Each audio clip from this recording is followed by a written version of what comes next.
It's 2 o'clock in downtown Toronto, July 16th. Don't let the sunshine fool you. We've been experiencing very strong rainfall for the past 2 days. This morning again, there was a lot of rain, and all of a sudden, lights went out around 1:20, and apparently the whole downtown area is stuck without electricity. What makes things worse is that phone reception is almost inexistent. I've been hearing that the subway is also submerged almost in certain stations, but I'm very surprised to see a city like this experiencing this after 2 days of rainfall. To make things worse, this happened around lunchtime and the entire city was out looking for their lunches, but no one can pay because, well, the payment system don't work because the internet infrastructure doesn't work. Only a couple of places are open, like this hot dog place right there.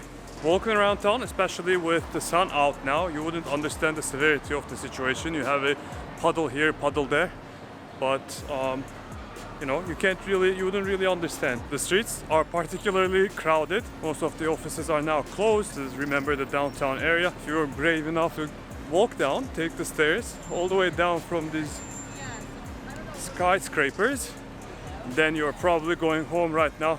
Left office early today. Problem? If you're living, say, on the 30th floor, then you'll also have to go back all the way up, climb your way home, which is not fun. I just came to the subway station right at St. Andrews and it's closed. Apparently it's true that it's been submerged and people are trying to repair the system. Obviously traffic lights don't function either, so there are police trying to get the traffic to work properly. Unfortunately, I also heard that some parts of the highway aren't really functional right now.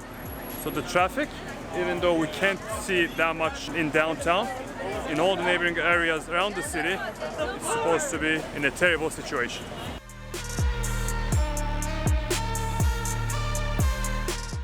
One of the main ways to move around in Toronto is the city bikes. People are trying to unlock them, but are unable to, obviously, because there is no electricity, further complicating the transportation situation. I keep seeing more and more people leave their office buildings and walking on the streets, either trying to find food or trying to go home. I just overheard someone walking past me telling another person on the phone that their emergency generators were out as well and they had to leave their office because they lost all the last emergency lighting too. Police is actually doing a pretty decent job keeping the intersections open, that I can say. Unfortunately, for people trying to go home, the things aren't looking bright.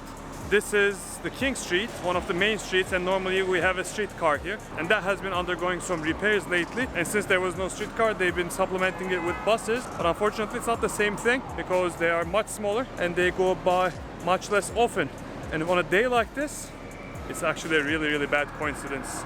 So right now I'm on King on Bay Street, very close to Union, which is the heart of the city, and behind me I'm seeing some smokes. I don't know if you can see them. I see fire trucks in location, and I also see some firemen trying to walk towards the building. I don't know if it's a generator or if it's just very bad timing and something else.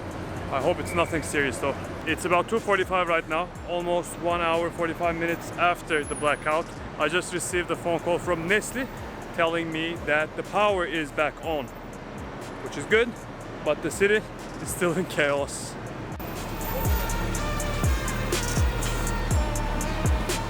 Traffic lights are back on, which is a great thing. I finally want to go to the Eaton Center, which is a shopping mall in the downtown area. My initial plan was to go there anyways, because I was hoping that the generators got the kitchens working, restaurants working. Now that the electricity is back on, things are back in order, restaurants are open, people are eating, and hopefully and finally I'll get to grab a bite as well. Luckily everything is back to normal, and thank God it didn't take too long.